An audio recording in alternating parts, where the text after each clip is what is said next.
In this video, we're going to be looking at some identities of some polynomials and how we can use these identities to help us factor them down. So let's start with the first one there, a difference of two squares. Now, we've talked about a difference of two squares previously, but if you've forgotten, a difference of two squares is in this form.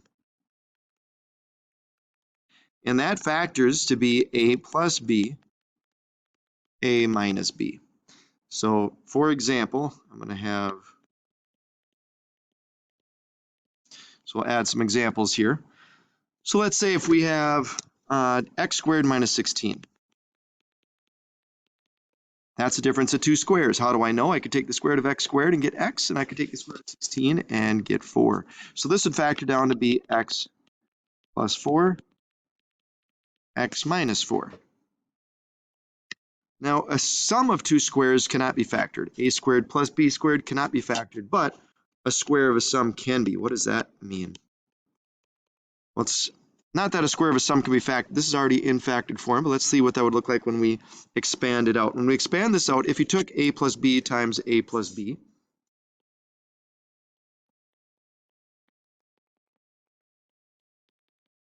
something unique happens that applies anytime, I'm going to put this in alphabetical order, anytime we have, like I said, a square of a sum.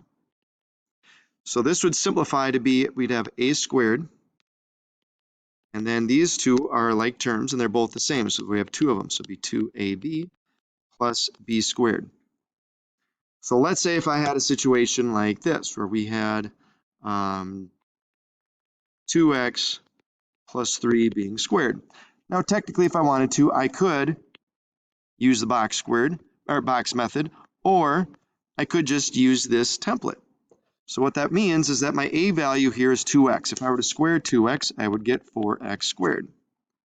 My middle term, I'd have 2 times my a value, which is 2x, times b, which is 3.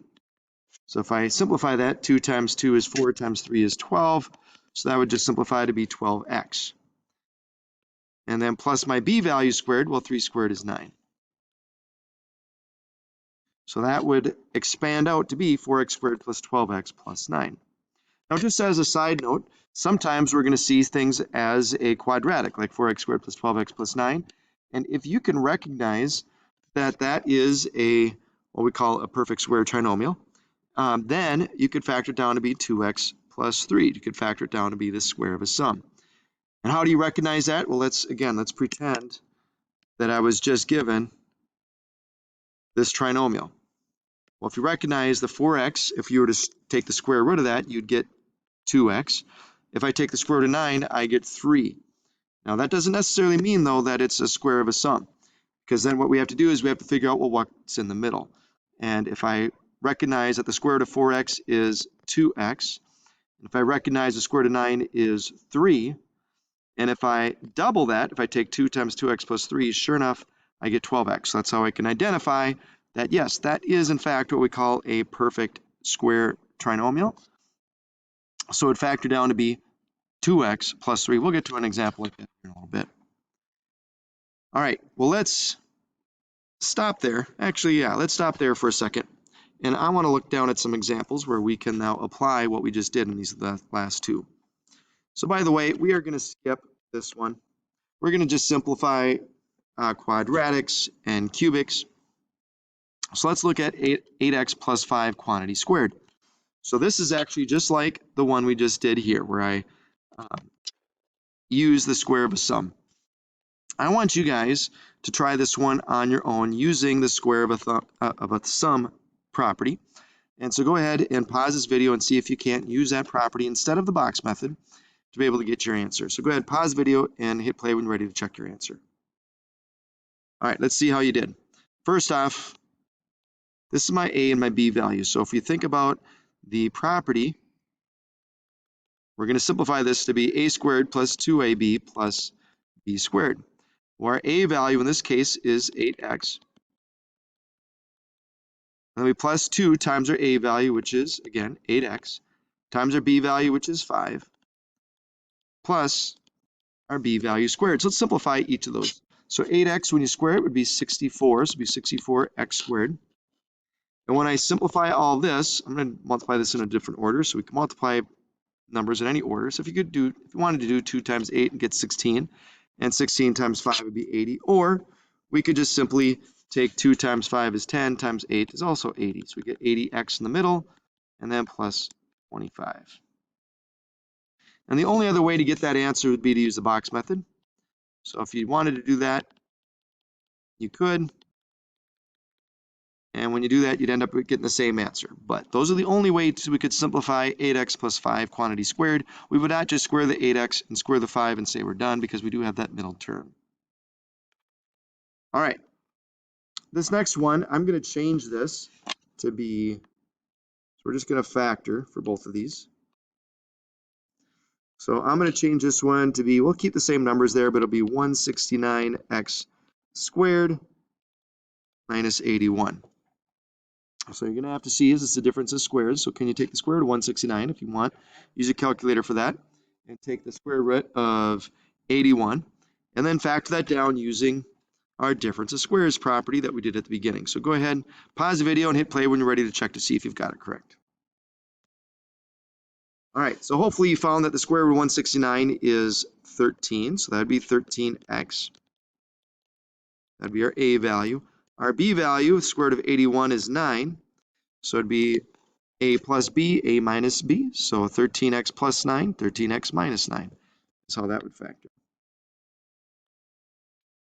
All right, let's look at this next one together. So we have 4x squared minus 20x plus 25.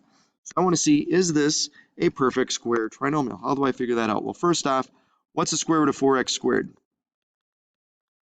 That'd be 2x. What's the square root of 25? That'd be 5. So it looks like our a value is 2x, our b value is 5. But we want to figure out, just to make sure, that that middle term needs to be 2 times a times b. So does it equal that? Well, 2. Oh, by the way, so don't worry about the minus right now. We'll get to that in a second. But it'd be 2 times our a value, which is 2x, times our b value, which is 5. 2 times 2 is 4, times 5 is 20. So sure enough, that does check out. So this, in factored form, would be 2x. Now it's not plus 5 here. It's minus 5. Why? Because, whoops, meant to highlight that. There we go. Because we have a minus and a plus tells us that this is going to be a minus. Because if we have 2x minus 5 quantity squared, that's going to give us 4x squared minus 20x plus 25, if you were to multiply that by itself. So if the second term is minus, it'll be 2x, or a minus b. If the second term is positive, it'd be a plus b. All right, so that's how you'd factor that down. Otherwise, if you didn't get that, you could always do this a long way where the a value is at 1 and factor this like we would have done before, where you'd multiply the first term and the last term again, but that's a long way to do it. So if you can identify this as a perfect square trinomial, it'll save you a lot of work in the long run. All right. The next ones we're going to look at is our sum and difference of cubes. So first off, a difference of cubes would look like this. Whoops, I don't need parentheses. And a sum of two cubes would look like this. Now, the way that these are going to factor, it's a very easy method. First, I want you to see this pattern. I'm not going to put any signs in here.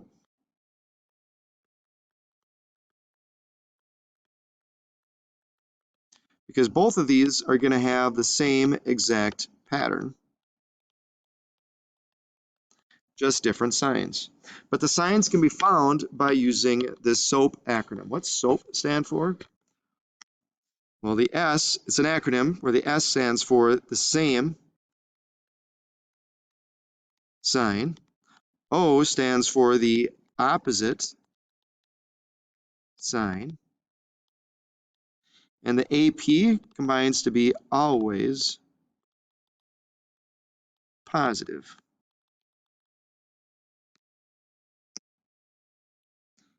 So we can see that's where SOAP acronym comes in. Now, how does that work?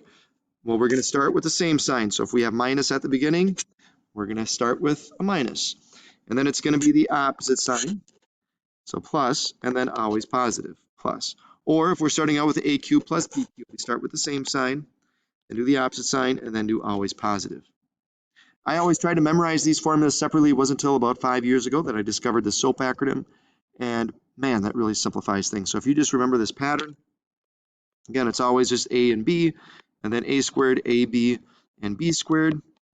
It's the same for both sum and difference of cubes. And then the only thing that we have to worry about is using that SOAP acronym, which makes it really simple to figure out what signs go in between them. So let's try a couple of these together.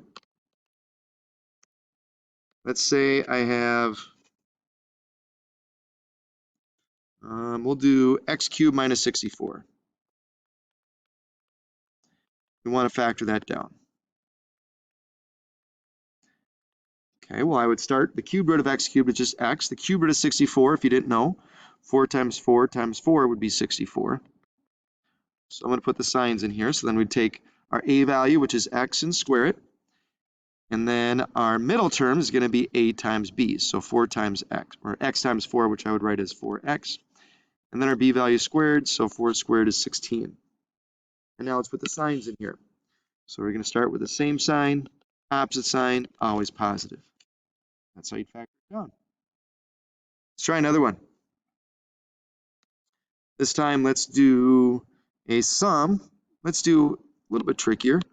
We'll do 8x cubed plus 27. In this case, our a value, if you want to write it down, you can. The cube root of 8x cubed would be 2x. And the cube root of 27 would be 3. So we would have 2x and then 3. I would always do the pattern first and then put the signs in later. And then we take our a value and square it. So 2x, when you square it, becomes 4x squared. And then when we take a and b and multiply those together, we would get 6x. And when I take my b value and square it, I get 9. Throw the signs in there, so it'd be the same sign, so plus, opposite sign minus, and then always positive. See how simple that is when you use that pattern? So I want you guys to try a couple here on your own. So we're not going to do this one, we're not going to do this one, and we're not going to do this one. So I want you guys to just factor these two. So the first one's a difference of 2 cubes, the second one's a sum of 2 cubes. And actually, you know what? I just realized 8x cubed plus 27, that's the same one we just did. Let's change that one to be, we'll do 27x cubed plus, 125. All right, so why don't you guys go ahead and factor both of those. So go ahead, pause the video and hit play when you're ready to check your answer. All right, so according to the pattern here, if we take the cube root of x cubed, our a value is just x. Our b value would be 6, because cube root of 216 would be 6. Or 6 times 6 times 6 would be 216. All right, so now let's throw it into that pattern. So if you got stuck with that, maybe now you want to pause it and then use the pattern and see if you can't factor it. But otherwise, let's go ahead and do this one now. So I like to start with the pattern. So we do the x and then the 6, then we square our a value, so it'll be x squared. Multiply a and b, and you get 6x. Square my b value, I get 36.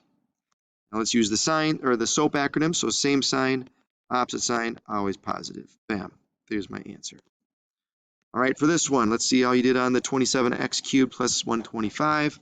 So my a value in this case would be 3x, because 3x cubed would be 27x cubed.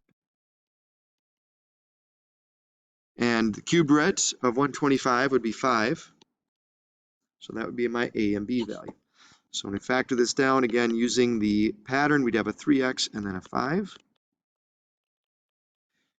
3x when I square it would be 9x squared. Then multiply my a and b values, that'd be 15x. And then 5 squared is 25. So let's throw our signs in. Same sign, opposite sign, always positive. And that would be your answer. So hopefully that made sense. And now good luck as you work on your lesson or your assignment for lesson 3.3.